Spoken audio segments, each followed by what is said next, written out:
everyone, let's just do a little painting here. This is one of my favorite places to go. I just love all these old homes and fireplaces, the old equipment that we used to use years ago. Everything here is so charming. You can't possibly paint everything that's out here. And I think it's so nice of them to just let you set up your easel and just paint whatever you like. There's endless subjects. The only problem is painting inside. You will be in people's way, so you really can't. Anyway, here's a little bed that I painted, and a bedroom and a chair, and one of the little antique bedrooms. I really enjoyed doing this painting. It's just a little something to hang in a bedroom. A quaint little picture. Nothing special, but just something I enjoy having. Anyway, everyone, happy painting.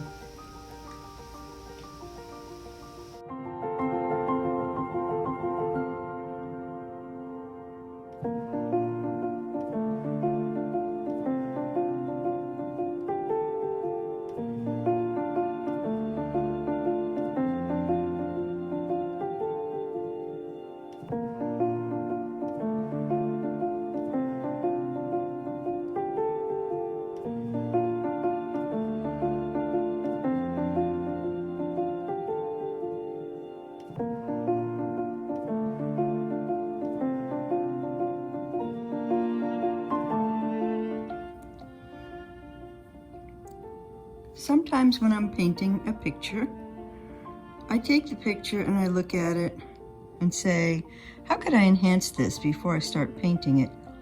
Maybe I don't like a certain color in it, or I don't like the shape of something and I want to change it, but I'm not really sure what to do about it.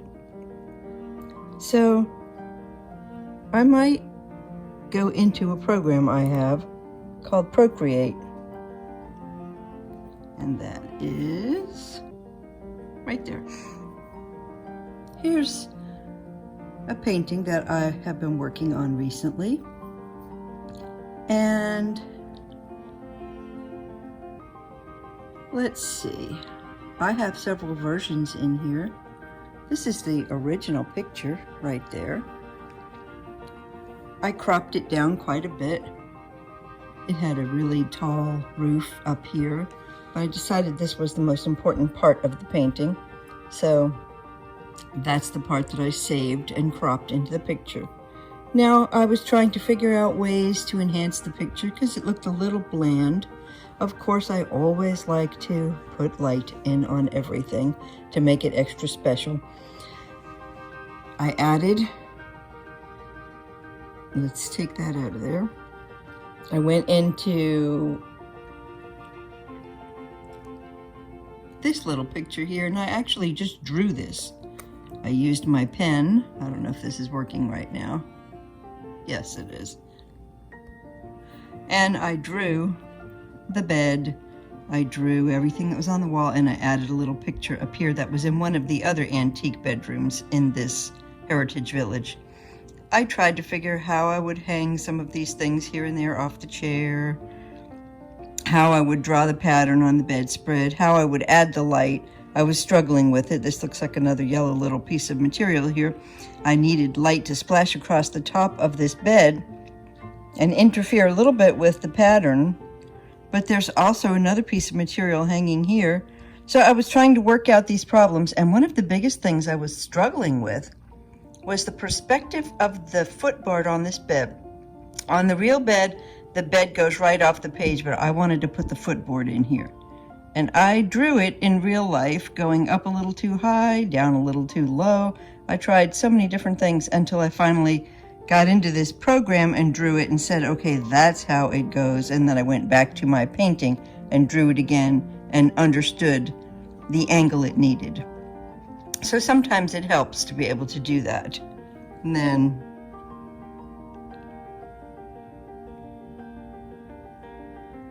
let's see.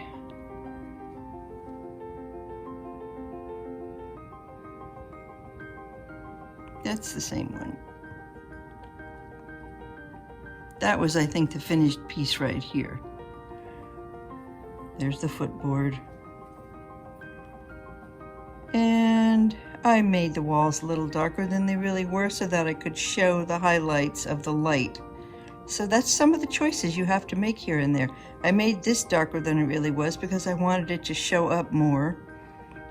And then you have to second guess, geez, was that good or bad? Did I do the right thing there? I don't know. But all in all, that's how you compose your painting. I put this painting on the wall. It's a tiny bit crooked. I was going to fix it, but I decided crooked looked more real, you know. This is a real bedroom, and some of these things aren't straight. People come through here all the time and look at them. So anyway, that's the real painting, and I just put it in here to show you, like, if you wanted to say, wonder what would happen if I were to draw this in another whole color. What if I drew it in light blue? I can't see what I'm doing here. What if I draw it in light blue? Okay, now I go back here and maybe I'll make that a little bit bigger, and then I'll start to draw this. See, do I like it better in light blue? I'm not sure. It's easier than having to go to your whole painting and do it.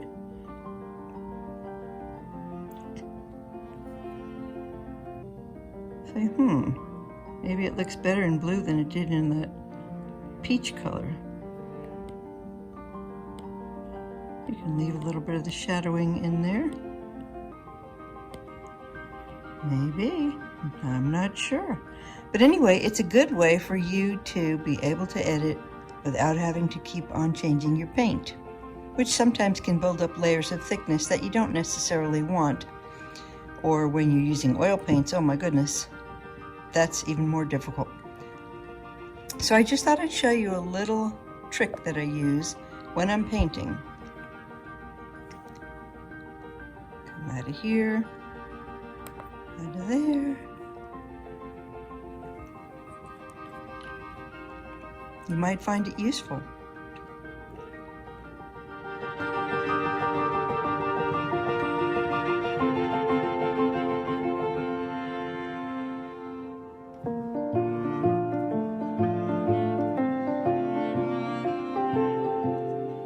I'm going to show you a little time lapse that this Procreate program records your strokes as you're actually drawing your picture.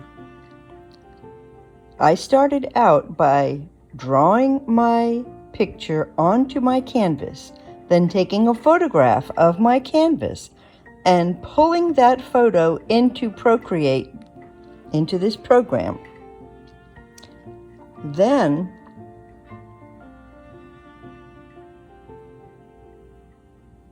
as I drew the program, or drew the painting, let me see if I can get here. I go to video, and then I go to time-lapse replay, and you will see, there it is, drawn from my canvas, dragged into this program, and then I drew in the program and decided how I would make the room look before I actually painted the painting. I don't always do this, but it was kind of a fun way to approach this subject. All done. Kind of cool, huh?